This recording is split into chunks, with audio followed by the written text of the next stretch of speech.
12:05 de la noche, estamos en directo en La Semana Más Larga y yo os pido un fuerte aplauso para nuestros dos invitados, Pedro Vera y Antonio Carbonell. Y ahora, supongo que algunos, Pedro, Antonio, os habrán visto ya en los últimos días, se habrán cruzado con vosotros por algún programa, por algún momento en la tele, con algo que está últimamente, desgraciadamente, tan de actualidad como el tema de las participaciones preferentes. Hoy, desde La Semana Más Larga, que intentamos jugar a entretener pero informando y a informar entreteniendo, vamos a intentar explicar un poco qué son estos de las participaciones preferentes, por qué son una estafa y por qué están ustedes dos hoy aquí sentados. Y vamos a empezar por el final. ¿Han recuperado ya la cantidad, Pedro, de cuánto? Pues comenzar diciendo que parece que las buenas noticias pues no venden, no son informativamente. Afortunadamente en Villanueva de Córdoba recuperaron 309 familias su dinero que estaba atrapado en el banco, el dinero de la familia, no el dinero del banco. Y desde el mes de agosto, final de septiembre, está solucionado el tema. Lo que ocurre es que concedieron al Movimiento Ciudadano de Villanueva el premio C de consumo en el mes de marzo y parece que se ha reactivado porque los compañeros afectados, bueno, afectados no, porque no estamos afectados por ningún virus, somos estafados, engañados, ¿no?, por la banca. Están los gallegos pasándolo muy mal, bueno, en toda España, y parece que Villanueva de Córdoba se ha convertido en la aldea gala, ¿no?, de que hemos conseguido que se devuelva lo que no es del banco, vuelvo a repetir, lo que es de la familia ahorradoras que no inversoras, porque se les colocó, no se les comercializó. Pedro, esto lo vamos a ir explicando, la diferencia entre un ahorrador y un inversor, porque además tenemos aquí a don Antonio Carbonell, economista. Vamos a ir explicando un poquito, vamos poniendo en situación. Pedro es celador, sí, no es economista, no es catedrático, no es abogado, pero sí está en cierto modo liderando, poniéndole cara a este movimiento desde Villanueva de Córdoba. Sí, el Movimiento Ciudadano. Y significar que quien quiere hacer algo busca los medios, quien no quiere hacer nada busca excusas. Parte de esos medios ha sido asesorarte bien. Por supuesto. Y uno de esos buenos asesores ha sido don Antonio Carbonell, que sí es economista, y que, Antonio, bienvenido. Gracias. Y que vamos a empezar un poquito a contarle a la gente que los afectados obviamente están informados, porque, bueno, es su dinero y se han tenido que poner las pilas, pero hay muchos ciudadanos que lo ven en los periódicos, se cruzan en las noticias con esta estafa de las preferentes. Vamos a intentar que todo el mundo lo entienda desde cero. ¿Qué son estas preferentes? ¿En qué consiste este producto? Bueno, pues un producto financiero complejo porque aunque es un producto de deuda perpetua, cuando digo perpetua es que lo que entregaban no lo van a recuperar nunca, y que sin embargo desde la Autoridad Bancaria Europea pues tenía la consideración en cierta medida como parecido a un capital pero sin representación ni voz ni voto, es decir, captaban un dinero pero que no les molestasen como accionistas. Y además con no pocos riesgos. Antonio ha hecho una diferencia ante Pedro entre inversores y ahorradores. Entiendo que los inversores son gente o entidades o gestores de patrimonio que tienen cantidades con las que deciden arriesgar para hacer negocio, ¿no? Son menos conservadores a la hora de poner su dinero, esas cantidades, en según qué producto, que pueden dar una buena rentabilidad, pero también pueden generar pérdidas. De ahí que haya muchas ganancias, ¿no? De ahí el riesgo. Pero el perfil de gente que estamos viendo afectada por las preferentes, por esta estafa de las preferentes, no es precisamente de inversores dispuestos a asumir un gran riesgo. Hablaba antes de ahorradores. La diferencia entre ahorrador e inversor, ¿podemos explicarla para que lo entienda la gente en casa? Pues sí, intentaré, porque además está definido por la propia Comisión Nacional de Mercado de Valores. Fundamentalmente un inversor no se debe solo al tamaño, podría ser yo, siempre que demostrase pues tener unos conocimientos mínimos, sabiendo en qué invierto y asumiendo el riesgo que conozco. Un ahorrador pues es en alguna medida un capitalista que intenta buscar cierta renta para que cuando le haga falta ese dinero que denominan algunos del miedo, Pues para que mi hijo trabaje, para una lavadora que se me ha estropeado, por si tengo una enfermedad, poder disponer de una cantidad algo superior en lo nominal, que en lo real posiblemente fuese la misma cantidad que tenía en la inicial, para poder atender esos miedos, esas necesidades. Por tanto, diferencia fundamental, uno la apunta usted, volumen, si se invierte más de medio millón de euros, es un inversor. Pero si además se ha dispuesto de productos del tipo valores en bolsa, productos derivados, acciones, opciones, futuros, pues evidentemente se necesita un conocimiento previo. Ahorrador, pues por desgracia ha sido de los que se ha utilizado, a mi juicio, en más de un 50% de los casos que yo he conocido de sus fondos, cuando lo que buscaban era no perder valor de su dinero. Pedro, Antonio, esta va para los dos porque creo que hay una cosa clave que tiene que entender también la audiencia. Hay algo, según qué productos como estos de mucho riesgo, que se llama test de conveniencia, que incluso hay una norma europea que prohíbe que pueda firmar un contrato de según qué producto alguien al que el banquero entienda que no está comprendiendo al 100% los riesgos que tiene lo que está contratando. Ha sido es una de las claves conocer si este test de conveniencia, esta X en el test de conveniencia que ponía el banquero o dejaba de poner, ha sido puesto sabiendo que quien firmaba conocía los riesgos. Aquí está la diferencia entre que sea una estafa o no lo sea. Es uno de los requisitos mínimos. Yo lo suelo explicar. Cuando tú vas al banco a pedir una hipoteca, que ahora está tan de moda, ¿no? El banco te establece de decir, oye, ¿tienes nómina? ¿Tienes avales? Entonces, ¿te doy o no te doy la hipoteca si me da el perfil? Pues lo mismo, el test MIFI, el test de idoneidad, el test que en la normativa europea 2004 entra en vigor es, oiga, ¿usted es inversor o usted es ahorrador? ¿Por qué? Porque tienes que cumplirme unos requisitos para que la gente no se pierda y tampoco... a mí me costó 4 reclamaciones y más de 2 días convencer al director de que cambiaran la X. Porque le eché, es que mi padre es analfabeto. ¿Cómo me va a poner que es, porque ponía, entiendo conceptos como correlación, volatilidad, VAR. Oye, pero vamos a ver, si es que eso, un licenciado en económica, vale, pero es que mi padre, ¿en qué se ve de firmar, no? Y mi madre firma con la huella dactilar, ¿no? Entonces dice, eso es... No, tú lo que tienes que hacer es firmar, pero es más, había gente que firmaba y te ponía así de grande, ¿eh? Operación no conveniente. Oye, ¿y eso vale? Y es que parece que todo está permitido. ¿Por qué? Porque ahí han pringado todo. ¿Por qué? Porque dice, oye, es curioso, los políticos que nunca se ponen de acuerdo, en esto se ponen de acuerdo para el tema del arbitraje.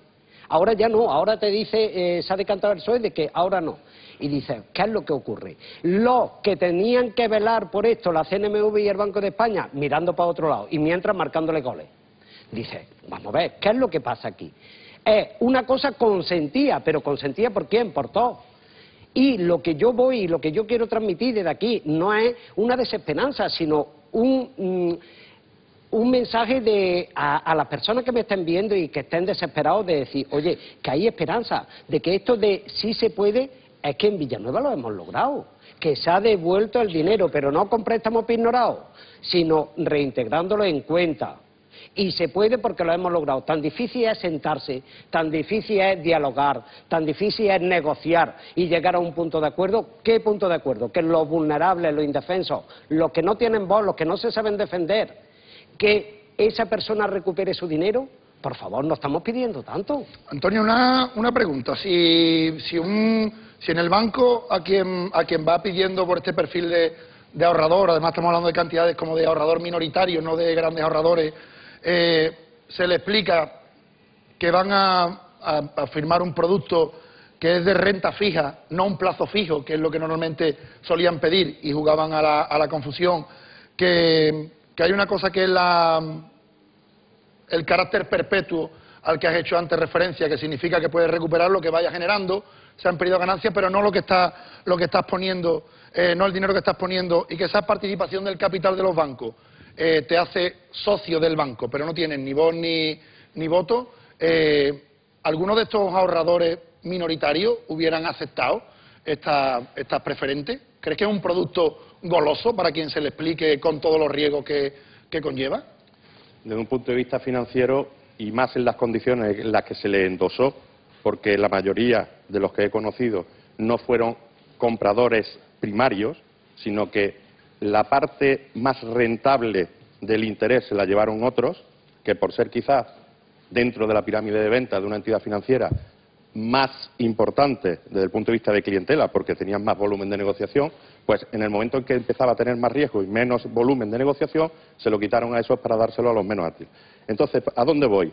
¿Sería lógico que hubiesen contratado todo? No, pero por desgracia lamento decir que quizás no estaríamos en la España desde 2001 a la del 2011. ¿Por qué? Pues porque usted ha empezado diciendo, Manuel, que se empieza haciendo un test de conveniencia. No, hemos conocido no pocos casos en los que se ha cogido el dinero sin firmar y sin conocer el propietario que estaban cogiéndole su dinero. Si eso pasa por la calle, se llama de una forma, interviene la policía o la Guardia Civil e inmediatamente entra la judicatura a apreciar ese posible delito. Ahora estamos escuchando, Antonio, también que ahora como solución los bancos proponen un canje, ¿no? Por acciones, te ofrecen un préstamo que restituya la parte de esa deuda. Pero es que parece es que aquí tienen materia para hacer un monólogo. Tú me das el dinero. Cuenta, Pedro. Tú me das el dinero y yo te doy papelitos. Y ahora, por esos papelitos, te lo cambio por otros papelitos. Y tú dices, mira, déjame de papelitos, dame mi dinero. Dice, anda ya, hombre, yo te cambio esos papelitos por otros papelitos. Eso se llama convertible en acciones, deuda subordinada. Pero vamos a ver, si yo no soy inversor, si ya me has engañado antes porque no me has hecho el test MiFID bien, ¿cómo quieres que ahora yo conozca y de buena primera me haya convertido en un inversor, ¿no? Entonces, te engañan una primera vez, te engañan una segunda y dices, bueno, ¿dónde están los mediadores? Banco de España, CNMV, mirando para otro lado, otra vez, ¿eh? Porque no es la primera, sino la segunda. Pero es que viene una tercera. Por eso digo, el dinero por papelitos y ahora esos papelitos por otros papelitos. El tercero es un préstamo pignorado. ¿Qué es un préstamo pignorado? Un préstamo de tu dinero. Es que ya manda narices, por no decir otra parte de la anatomía, ¿no? Y dice, hombre, por favor, ¿hasta cuándo? Y ahora dicen, es que ya es, para rematar, no de risa, sino de descaro, ahora un arbitraje a los nacionalizados, a Bankia, Caixa Galicia y demás, un arbitraje a los indefensos. ¿Quiénes son los indefensos? Los que se les llena la boca a las cajas y a los bancos que llevan en su obra social.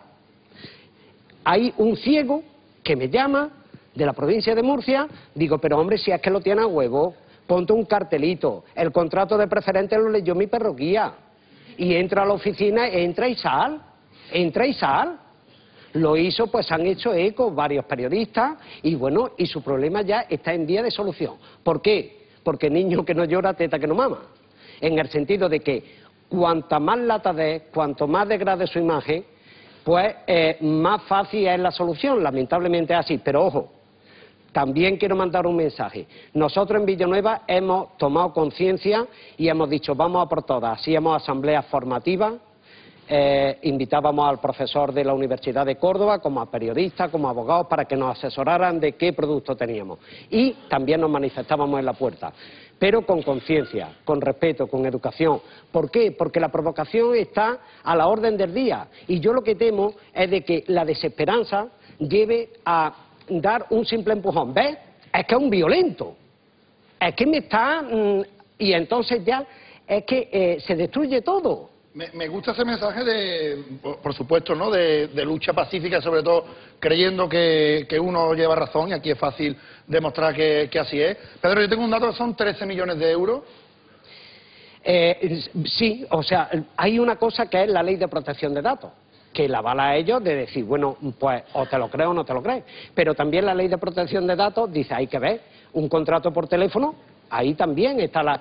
Y en Villanueva, pues bueno, más o menos el recuento es 309 familias y en torno a 13 millones de euros. 13 millones de euros más o menos lo he recuperado con este método de lucha a través de la información y de, bueno, de darle eco, ¿no? De poner, de darle esto de salir en varios altavoces y uno como uno de ellos. ¿Qué pueden hacer muchas familias que igual nos estén viendo ahora y digan, pues yo también quiero recuperar lo mío, vale como modelo lo que se ha hecho en Córdoba? ¿Cuál es el siguiente paso? ¿Qué consejo darle? Como ha apuntado ya Pedro, lo fundamental es no dejar ningún día de comunicar al resto de la sociedad, porque yo creo que la sociedad se ha hecho partícipe de que ha sido un abuso en el mejor de los casos. Siempre que no pierdan el trato y el respeto, van a contar con esa sociedad y con esa simpatía.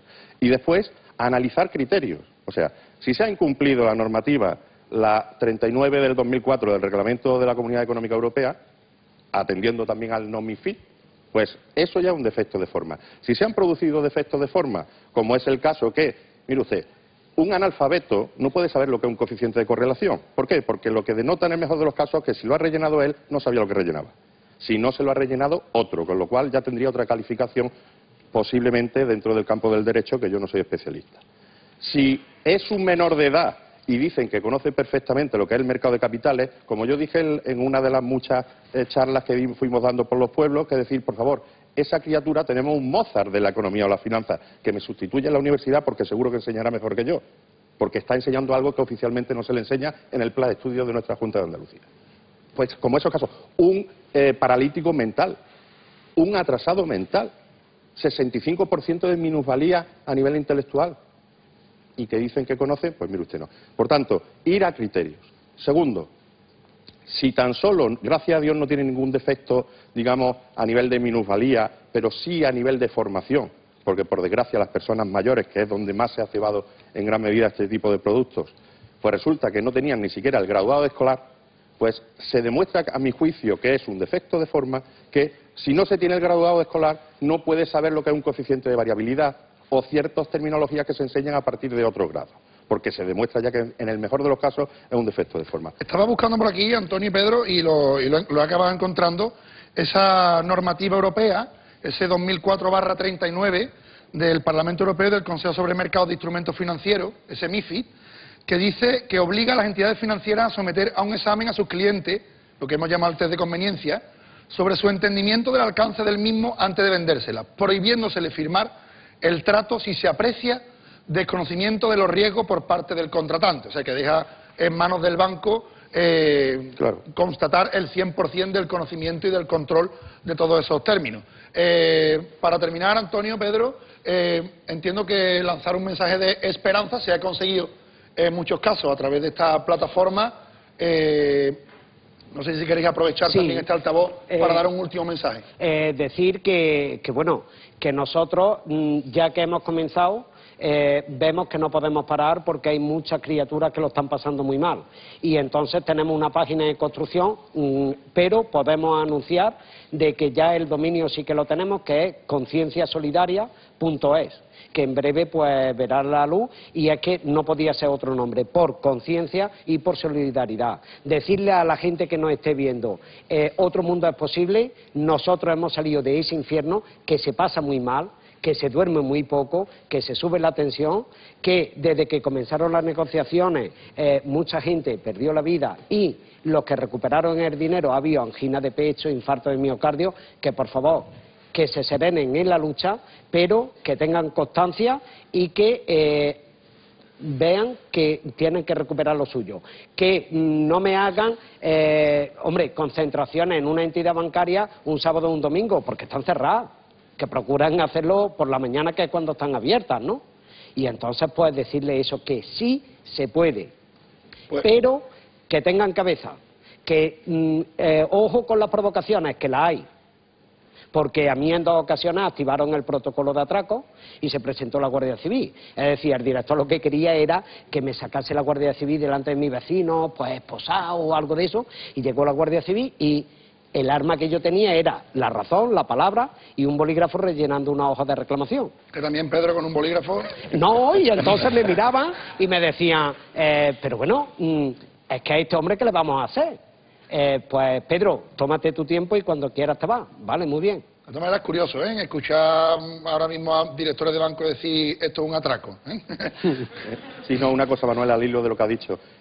Sobre todo para los afectados de las bancas intervenidas, como Bankia, Nova Casa Galicia, Caixa Catalunya, que estamos teniendo algunas personas que nos están asesorando, y recordar esta web, concienciasolidaria.es, hacerle el llamamiento en que quizás, en no todos los casos, como se está vertiendo desde el poder, el famoso arbitraje es lo que más le interesa. Si se han cumplido cualquiera de estos pasos que la legalidad les acecha, y aunque la ley de reforma financiera de hace unos meses de nuestro ministro de Guindos, de los artículos 70-72 dicen que los jueces se sometan a ver si estas entidades pueden tener capital para devolver, entendemos que la justicia debe estar por encima del capital.